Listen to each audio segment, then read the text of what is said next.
প্রায় 2 সপ্তাহে এই নিয়ে চতুর্থবার দাম বাড়ল পেট্রোল ও ডিজেলের। কলকাতায় লিটার প্রতি পেট্রোলের দাম বাড়ল 2 টাকা 87 পয়সা। লিটার প্রতি পেট্রোলের দাম বেড়ে হলো 113 টাকা 51 পয়সা। ডিজেলের দাম লিটার প্রতি 2 টাকা 80 পয়সা বাড়ল। ডিজেলের দাম লিটার প্রতি বেড়ে হলো 99 টাকা 82 পয়সা। মধ্যপ্রাচ্যে যুদ্ধের আঁচ ভারতেও। জ্বালানি সংকটে দেশবাসীর কাছে জ্বালানি সাশ্রয়ের বার্তা দেন প্রধানমন্ত্রী নরেন্দ্র মোদী। এই আবহে ফের মধ্যবিত্তের পকেটে টান। দেখো, যুদ্ধ পরিস্থিতির জন্য এই ধরনের ঘটনা ঘটছে, যেটা আগেই প্রধানমন্ত্রী সতর্ক করেছিলেন যে পেট্রোল ডিজেলের ব্যবহার খানিকটা কমাতে হবে। সাধারণ মানুষকে বা ভারতবাসীকে এটাই বার্তা দিয়েছিলেন। সেই বার্তাই যদিও এই মুহূর্তে একটা অবশ্যই মানুষের মধ্যে কাজ করছে যে সেই পেট্রোল ডিজেলের দাম, কিন্তু যাদের রেগুলার কাজ তাদের তো কাজে বেরোতেই হবে। এই মুহূর্তে পেট্রোল পাম্পের পরিস্থিতি দেখাও, প্রায় 2 টাকা 80 পয়সা পেট্রোলের দাম বৃদ্ধি পেয়েছে, ডিজেলের দাম বৃদ্ধি পেয়েছে একদিনে 2 টাকা 80 পয়সার কাছাকাছি। স্বাভাবিকভাবেই সাধারণ মানুষের সমস্যা। অবশ্যই, যতই আমরা গাড়ি চড়ে চলি না কেন, আমরা তো টাটা বিড়লা নই, তো দাম বাড়লে তো আমাদের অসুবিধা হবেই।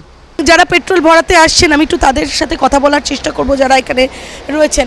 দাদা, পেট্রোল নিলেন, দামটা কি বৃদ্ধি পেয়েছে প্রায় 2 টাকা 80 পয়সা? সমস্যা তো কিছুটা আছেই, কি করা যাবে, এখন ছড়তে তো হবেই। কিন্তু কেন বৃদ্ধি পাচ্ছে সেটা কি আপনি জানেন? হ্যাঁ, সে তো জানি, ওইদিকে হরমুজ প্রণালীতে আছে, তাই তো সেজন্য কি খানিকটা মানিয়ে নিতে হচ্ছে? মানিয়ে তো নিতে হচ্ছে। পেট্রোল ডিজেল মানে সবে তো, ডিজেলে 8 টাকা বেড়ে গেছে, 92 টাকা ছিল, প্রায় 100 টাকা হয়ে গেছে। সমস্যা তো বটেই। যারা অ্যাপ ক্যাব চালান তারা একটু আগে আমরা তাদের সাথে কথা বলছিলাম, ফলে তারা বলছেন যে ভাড়াটা তো বৃদ্ধি হচ্ছে না, যেটা সরকার যদি দেখেন যে ভাড়াটা বৃদ্ধির কথা যদি তারা একটু ভাবেন, তাহলে অন্তত তাদের খানিকটা সুরাহা হয়। কারণ পেট্রোলের দামটা বৃদ্ধি পাওয়াতেই স্বাভাবিকভাবেই যে যাত্রীকে তিনি তুলছেন তার ক্ষেত্রে ভাড়াটা বৃদ্ধি পাওয়াটা স্বাভাবিক। কিন্তু সেক্ষেত্রে ভাড়া যেহেতু অ্যাপ ক্যাবের ক্ষেত্রে বৃদ্ধি পাচ্ছে না, সমস্যায় পড়ছেন তারা, অর্থাৎ ব্যবসা চালাতে তাদের অসুবিধে হচ্ছে। বেড়েই যাচ্ছে, হ্যাঁ, খরচ তো বাড়ছেই। একটু দাম কমলে ভালোই হয়, কেননা আমাদের অফিস কাছারি থাকে, আমাদের তো তেল পেট্রোল লাগবেই যাওয়া আসার জন্য। বাড়ছেই, অবভিয়াসলি গ্যাসের দামও বেড়েছে, সব কিছুরই দাম বাড়ছে, সেগুলো একটু দেখতে হবে আমাদের প্রধানমন্ত্রীকে। সমস্যায় অ্যাপ ক্যাব চালকেরাও। পেট্রোলের দাম বৃদ্ধি হচ্ছে, অন্যদিকে ভাড়া বৃদ্ধি হচ্ছে না। সরকারের দৃষ্টি আকর্ষণ তাদের। 4 টাকা থেকে এখন 13 টাকা, কি করব বুঝতে পারছি না। ভাড়াও নেই, ভাড়ার দামও বাড়ায়নি, এদিকে এত টাকা তেল বেড়েছে, মানে গাড়ি চালানো মুশকিল হয়ে যাচ্ছে। সমস্যায় ডেলিভারি বয়রাও, কারণ সংশ্লিষ্ট কোম্পানি বাড়তি টাকা দিচ্ছে না বলে দাবি তাদের। আপনারা কাজ করেন, তাতে তো আপনাদের যে পেট্রোল ভিত্তিক যে খরচটা সেটা তো বৃদ্ধি পাচ্ছে।